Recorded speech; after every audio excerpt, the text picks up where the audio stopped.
आज के लेक्चर में हम लोग ग्लेज डेकोरेशन के अंदर ग्लेज फायरिंग और ग्लेज बॉडी इंटरेक्शन के बारे में पढ़ेंगे।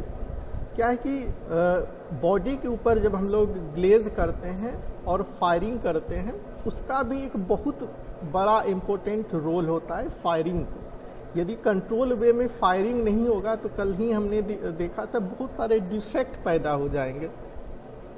तो उसको एक कंट्रोल्ड वे में फायरिंग करना भी बहुत ज़रूरी है। साथ ही साथ ग्लेज बॉडी के इंटरफेस पे जो ग्लेज और बॉडी का इंटरेक्शन होता है वो भी बहुत इम्पोर्टेंट रखता है। तो इसी के को आज हम लोग डिटेल से आज के लेक्चर्स में पढ़ेंगे। तो glaze firing and glaze body interaction. Glaze क्या होता है कि ग्लेज एक थीन कोटिंग होता है जो कि स्पेशल ग्लास और ग्लास क्रिस्टल मिक्सचर का बना होता है, जो कि हम लोग सिरामिक बॉडी के ऊपर अप्लाई करते हैं। अप्लाई करने के बाद उसको हम लोग फायर करते हैं जिससे कि वो मैच्योर हो जाए। और ग्लेज फायरिंग का हमारा कुछ एक ऑब्जेक्टिव्स होता है। तो दो तरह के मेनली ऑब्जेक्टिव्स होते हैं ग्लेज फायरिंग करने का। पहला ऑब्जेक्टिव होता है कि जब हम लोग इसको फायर करें तो ये बॉडी के ऊपर अच्छे से स्प्रेड हो और साथ ही साथ ये पूरे बॉडी के सरफेस को कवर कर पाए। तो हमारा पहला जो फायरिंग ग्लेज फायरिंग का ऑब्जेक्टिव होता है to obtain a good spread and covering on the surface of the body. अच्छे से स्प्रेड हो जाए और पूरे सरफेस को कवर कर ले। दूसरा जो ऑब्जेक्टिव होता है हमारा फायरिंग का वो होता है कि बॉडी और ग्लेज के सरफेस का अटैचमेंट अच्छा होना, to obtain good attachment with the body and glaze. यदि सरफेस बॉडी का सरफेस और ग्लेज का अटैचमेंट बढ़िया नहीं होगा तो डिफेक्ट पैदा होते हैं। इसी दो ऑब्जेक्टिव्स को अटेंड करने के लिए, इसी दो ऑब्जेक्टिव्स को पाने के लिए हम अलग अलग ग्लेज के प्रॉपर्टीज को एडजस्ट करते हैं। तो पहला जो ऑब्जेक्टिव था हमारा कि ग्लेज फायरिंग करने का वो स्प्रेड आउट होना, कि ग्लेज जो है उस बॉडी के सरफेस पे अच्छे से स्प्रेड आउट हो जाए और कवर कर जाए। तो ये हमारा फर्स्ट ऑब्जेक्टिव था और इसको अचीव करने के लिए हम लोगों को सेवरल इम्पोर्टेंट प्रॉपर्टीज को कंट्रोल करना होता है और ग्लास के एलिवेटेड टेम्परेचर पर। हम देखें कि जो ग्लेज होता है वो एक ग्लासी मटेरियल है और ये स्प्रेड ऑब्जेक्टिव अचीव करने के लिए हमें जो ग्लास के कई सारे प्रॉपर्टीज होते हैं उसको कंट्रोल करना होता है। इंपॉर्टेंट प्रॉपर्टीज के तौर पे जिसको हम लोग कंट्रोल करते हैं वो होता है विस्कोसिटी, सरफेस टेंशन और कॉन्टेक्ट एंगल। ये तीन प्रॉपर्टी मेन प्रॉपर्टीज हैं जिसको कि हम लोगों को कंट्रोल करना होता है एक अच्छे फायरिंग और अच्छे बॉडी को, अच्छे प्रोडक्ट को पाने के लिए। यहां तक क्लियर है? Yes sir. ओके। तो विस्कोसिटी क्या होता है कि इसको हम लोग देखेंगे। ये तीनों जो प्रॉपर्टीज था, विस्कोसिटी, सरफेस टेंशन और कॉन्टेक्ट एंगल, तीनों को हम लोग अलग अलग डिटेल से देखेंगे। तो विस्कोसिटी क्या होता है ग्लास के लिए? जब ग्लास का जो विस्कोसिटी होता है वो टेम्परेचर के साथ ग्रेजुअली चेंज करता है। हम लोग जानते हैं कि ग्लास बनाने के लिए मेल्ट करते हैं और सडन कूल करते हैं, तभी ग्लास का फॉर्मेशन होता है। यदि हम लोग स्लो कूलिंग करेंगे तो वो एक क्रिस्टलाइन मटेरियल बना देगा, लेकिन ग्लास के तौर पे हमें एक एमोर्फस या नॉन क्रिस्टलाइन मटेरियल चाहिए होता है। तो ये ग्रेजुअली चेंज जो विस्कोसिटी में होता है टेम्परेचर के साथ, उसी के कारण एक स्टेबल फिल्म मिलता है हमें सरफेस के ऊपर। अचानक चेंज हुआ, विस्कोसिटी अचानक डिक्रीज हुआ और डिक्रीज होने के कारण ही हमें बॉडी के सरफेस के ऊपर एक स्टेबल फिल्म मिल जाता है। और ग्लेज लेयर का विस्कोसिटी मैच्योरिंग टेम्परेचर पर इतना कम होना चाहिए ताकि जो गैस का फॉर्मेशन रॉ मटेरियल के मेल्ट होने से होता है वो आसानी से गैस का बबल से बाहर निकल जाए। अदरवाइज यदि कोई गैस का बबल उसके अंदर रह जाता है तो वो कई सारे डिफेक्ट को पैदा कर देता है। सरफेस पर कई सारा blister, pin holes, egg holes type के डिफेक्ट आ जाते हैं। और साथ ही साथ इतना सरफेस, इतना विस्कोसिटी होना चाहिए ग्लेज का फायरिंग टेम्परेचर पर कि वो सरफेस पे स्प्रेड आउट हो करके सरफेस को एक इवन फॉर्म करे, अनइवनेस को जो है वो रिमूव कर दे। और सरफेस का और ग्लेज का विस्कोसिटी इतना भी लो इनफ होना चाहिए, इतना ज़्यादा कम नहीं होना चाहिए कि जब वर्टिकल सरफेस हो किसी बॉडी का तो जब हम लोग फायर करें तो वो ग्लेज जो है वो रन ऑफ ना हो जाए। मतलब वर्टिकल सरफेस है, यदि बहुत ज़्यादा विस्कोसिटी रहे, बहुत कम विस्कोसिटी हो जाएगा किसी ग्लेज का तो वो क्या हो जाएगा, वहाँ से रिमूव हो जाएगा। तो बहुत ज़्यादा कम भी हमें को नहीं करना है और बहुत ज़्यादा भी विस्कोसिटी नहीं होना चाहिए। विस्कोसिटी एकदम कंट्रोल्ड रहना चाहिए।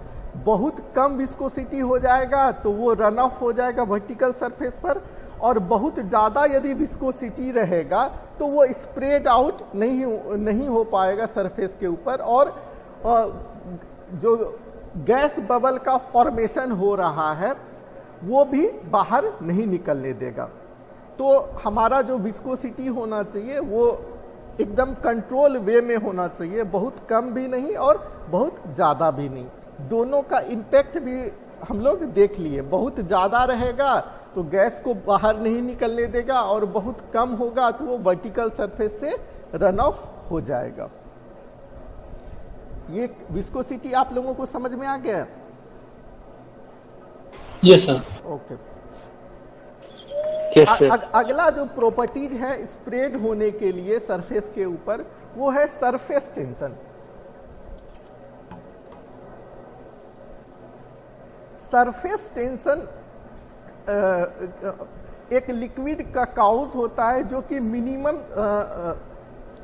मिनिमम सरफेस को रीच कर पाता है,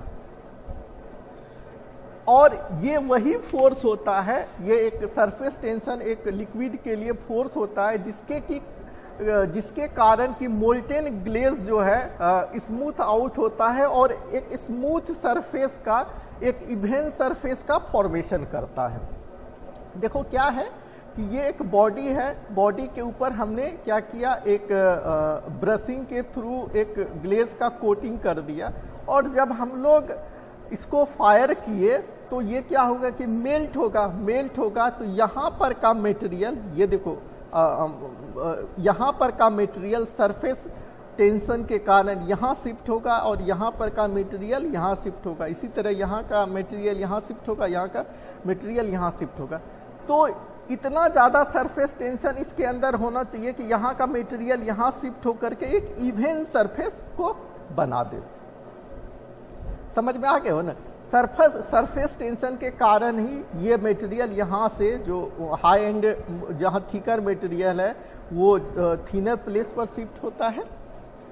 तो यही फोर्स काउज होता है कि मोल्टेन ग्लेज को स्मूथ सरफेस प्रदान करता है। यदि सरफेस टेंशन बहुत ज़्यादा होगा, यदि सरफेस टेंशन बहुत ज़्यादा होगा किसी ग्लेज का, तो क्या होगा कि ग्लेज का जो बॉडी का जो एज होगा वहाँ पे टेंडेंसी होगा क्रॉलिंग फॉर्म करने का। क्रॉलिंग एक डिफेक्ट होता है और ये डिफेक्ट क्रैक के कारण फॉर्म होता है, और चांसेस होगा कि ड्राइंग के दौरान क्रैक का फॉर्मेशन हो जाए। तो हमारा पर्पस क्या होगा कि सरफेस टेंशन बहुत कम भी नहीं होना है, बहुत कम हो जाएगा तो यहाँ का मटेरियल यहाँ शिफ्ट नहीं होगा, और यदि बहुत ज़्यादा हो जाएगा सरफेस टेंशन तो एज पर मतलब लास्ट पोर्शन जो होता है वहां पे क्रॉलिंग डिफेक्ट को पैदा कर देगा। तो ये सरफेस टेंशन भी एक कंट्रोल वे में होना चाहिए। एक जनरल प्रैक्टिस के लिए सरफेस टेंशन ग्लेज का जो है वो होना चाहिए 300 डाइन पर सेंटीमीटर। ये सरफेस टेंशन मेजर करने का यूनिट होता है डाइन पर सेंटीमीटर। ओके,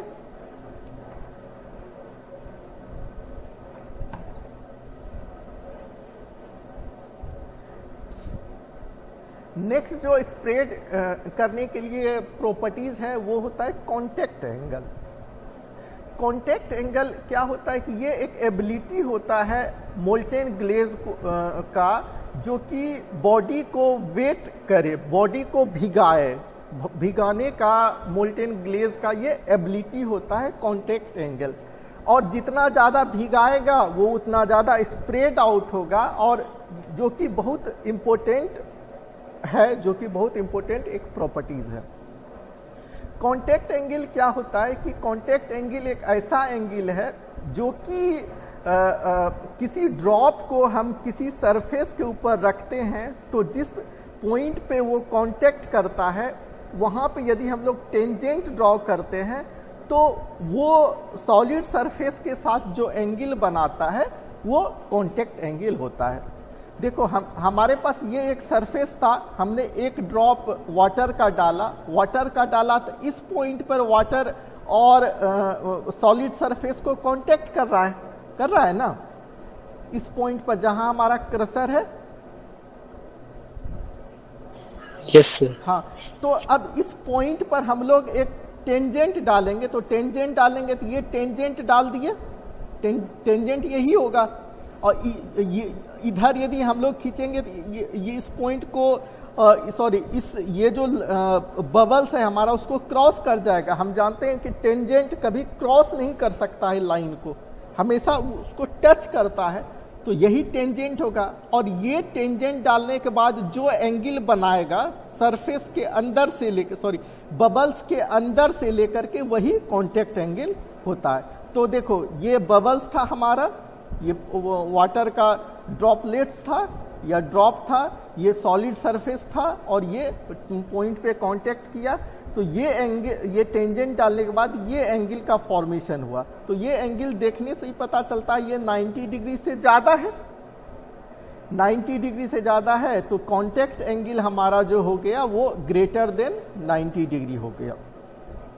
इसी तरह इसमें देखो कांटेक्ट, जब हम लोग टेंजेंट ड्रॉ किए तो हमारा कांटेक्ट एंगल जो है यहाँ पे 90 डिग्री का फॉर्मेशन किया, तो ये जो है कांटेक्ट एंगल 90 डिग्री हो गया। और जब हम लोग इस केस में पॉइंट ऑफ कांटेक्ट पे टेंजेंट को ड्रॉ किए तो ये जो कांटेक्ट एंगल है वो 90 डिग्री से कम हो गया।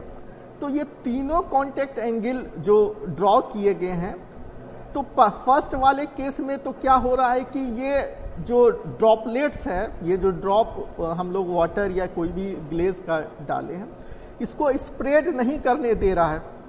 ये भी हमारा नॉन स्प्रेडिंग एंगल है क्योंकि ये भी फैलने नहीं दे रहा है सरफेस के ऊपर।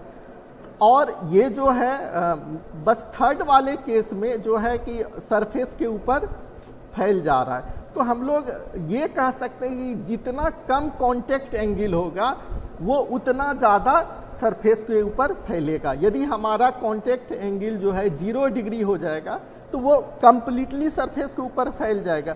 ये जितना 90 के पास पहुंचेगा उतना वेट करने की क्षमता, उतना कैपेबिलिटी वेटिंग का वो घटते जाएगा। समझ में आ गया कॉन्सेप्ट कांटेक्ट एंगल का? Yes sir. तो आपने देखा होगा कि जो पारा होता है वो किसी सरफेस को के ऊपर रखो तो वो आसानी से सरफेस को वेट नहीं करता है, जबकि हमारा वाटर जो होता है किसी सरफेस को आसानी से वेट कर देता है। तो पारा और सरफेस के बीच में जो कांटेक्ट एंगल होगा वो होगा ग्रेटर देन 90 डिग्री, तभी वो आसानी से वेट नहीं करता है। जो हमारा वाटर और उस सरफेस का कांटेक्ट एंगल होता है वो लेस देन 90 डिग्री होगा। तो आजकल बहुत सारे ऐसे इक्विपमेंट आ रहे हैं, उसमें जो है नॉन वेटिंग प्रॉपर्टीज रहता है। तो नॉन वोटिंग प्रॉपर्टीज को हम लोग करने के लिए क्या करते हैं, उसका कांटेक्ट एंगल को टारगेट करते हैं और कोशिश करते हैं कि उसका कांटेक्ट एंगल हम लोग बढ़ा दें। कांटेक्ट एंगल यदि जितना ज़्यादा कर देंगे, सपोज करो 180 डिग्री कर दें, तो ये एकदम छोटा सा टच खाली कर पाएगा ड्रॉपलेट। तो हमारा टारगेट रहता है कि हम उसको कितना 90 डिग्री से ज़्यादा कर पाए। तो हमारे पास ये रिजल्ट आता है कि for spreading purpose of the glaze contact angle should be less than 90 degree. 90 degree से जितना कम होगा ग्लेज का कांटेक्ट एंगल, उतना स्प्रेड करेगा। ये क्लियर है पूरा? Yes sir. सेकेंड जो ऑब्जेक्टिव हमारा फायरिंग का था वो था एडहेरेंस। पहला ऑब्जेक्टिव देख लिए स्प्रेड था, दूसरा ऑब्जेक्टिव था वो एडहेरेंस था। एडहेरेंस क्या होता है कि ये एक अटैचमेंट है ग्लेज और बॉडी के सरफेस का। कितना अच्छा अटैचमेंट है ये एडहेरेंस कहलाता है। तो मेनली जो ये अटैचमेंट है ग्लेज और बॉडी के सरफेस का, ये दो फैक्टर्स के कारण इन्फ्लुएंस होता है। पहला जो फैक्टर्स होता है ग्लेज बॉडी रिएक्शन, ग्लेज और बॉडी का कितना अच्छा रिएक्शंस होता है उसके कारण एडहेरेंस उसका डिपेंड करेगा। दूसरा जो चीज है वो है thermal expansion and contraction of glaze with relation of body. Body और ग्लेज का थर्मल एक्सपांशन और कॉन्ट्रैक्शन कितना एक दूसरे के ऊपर डिपेंडेंट है। यदि दोनों का एक्सपांशन कोफिशिएंट इक्वल है या ज़्यादा है, क्या रिलेशन है दोनों में, इसके ऊपर डिपेंड करता है एडहेरेंस। तो जब हम लोग फायरिंग करते हैं और सोकिंग करते हैं किसी ग्लेज्ड किए हुए बॉडी का, तो क्या होता है कि एक एग्जांपल के तौर पे हम लोग सिंगल फायर्ड बॉडी में कर रहे हैं। कल हमने बताया था सिंगल फायर्ड सिस्टम क्या होता है कि बॉडी को ग्रीन स्टेट में ग्लेजिंग करते हैं, उसके बाद फायर करते हैं। तो उस केस में क्या होता है कि लिक्विड ग्लेज जो होता है सब मेल्ट करेगा ग्लेज रॉ मटेरियल और एक लिक्विड फॉर्म करेगा, और वो लिक्विड क्या करता है कि जो हमारा बॉडी जिस मटेरियल का बना हुआ है उसको डिसॉल्व करने लगता है, रिएक्शन करेगा और डिसॉल्व करने लगेगा। डिसॉल्व करने के साथ साथ ये उस बॉडी के सरफेस के पर जो पोर उपलब्ध होते हैं उसके अंदर ये इंटर्स करने लगता है, उसके अंदर ये पेनिट्रेट करने लगता है। जितना अच्छा पेनिट्रेशन होगा उतना अच्छा ग्लेज और बॉडी के बीच जो है, ग्लेज और बॉडी के सरफेस के बीच जो है रिलेशन होगा। यदि अच्छा रिएक्शन नहीं होगा तो रिलेशन भी अच्छा नहीं होगा। तो ग्लेज जो है जनरली 1 to 5% बॉडी के पोर्शन को डिसॉल्व करता है, और जैसे जैसे हम लोग ग्लेज के सरफेस के ओर बढ़ते हैं जो डिसॉल्व का कंसंट्रेशन होता है वो डिक्रीज करते जाता है। जस्ट सरफेस के पास बॉडी और ग्लेज के इंटरफेस पर जो है सबसे ज्यादा डिसॉल्व रेट होगा, सबसे ज्यादा कंसंट्रेशन उस जो रिएक्शन हुआ है उसका रहेगा। जैसे जैसे हम लोग ग्लेज के सरफेस के तरफ बढ़ेंगे उसका जो कंसंट्रेशन होगा वो डिक्रीज करते रहता है। ये सारी चीजें जो जरूरी है एक दूसरे के ऊपर रिएक्शन प्लस डिक्रीज कंसंट्रेशन का, ये एडहेरेंस को बढ़ाता है, ये गुड एडहेरेंस को दिखाता है और ग्लेज और बॉडी के मैचिंग को भी दिखाता है। जितना अच्छा रिएक्शन होगा उतना अच्छा ग्लेज और बॉडी के बीच जो इंटरफेस बना है उसका मैचिंग होगा। क्लियर है?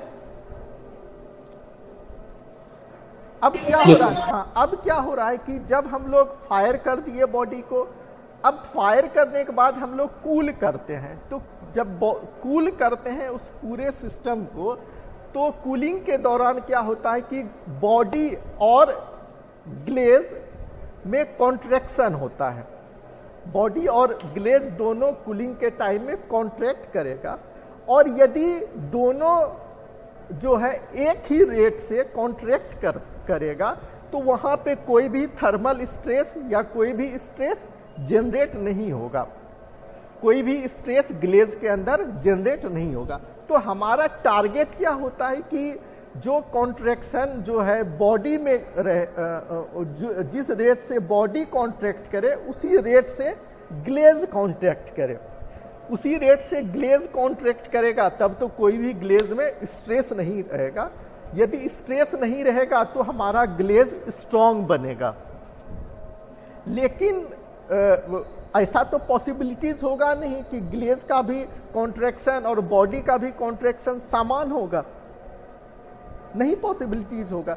तो हम लोग इसको कैसे ऑप्टिमाइज करेंगे वो आगे देखते हैं। तो जैसा कि हम लोग जानते हैं कि ग्लेज जो होता है वो एक ग्लास होता है, और ग्लास जो है वो कंप्रेशन फोर्स के लिए स्ट्रांग होता है, लेकिन टेंशन फोर्स के लिए जो है वो वीक होता है। ये तो आप लोग जानते हो, ग्लास जो है वो कंप्रेशन फोर्स के लिए स्ट्रांग होता है, लेकिन टेंशन फोर्स के लिए वीक होता है। तो हम लोग क्या करते हैं कि ग्लेज में जो है टेंशन को अवॉइड करते हैं, कि कैसे जो है कि हमारा ग्लेज का जो लेयर है वो टेंशन फोर्स पैदा नहीं करे। तो इस कंडीशन को सेटिस्फाई करने के लिए हम लोग क्या करते हैं कि ग्लेज का हम लोग क्या करते हैं कि बॉडी का जो थर्मल एक्सपांशन कोफिशिएंट है वो लोअर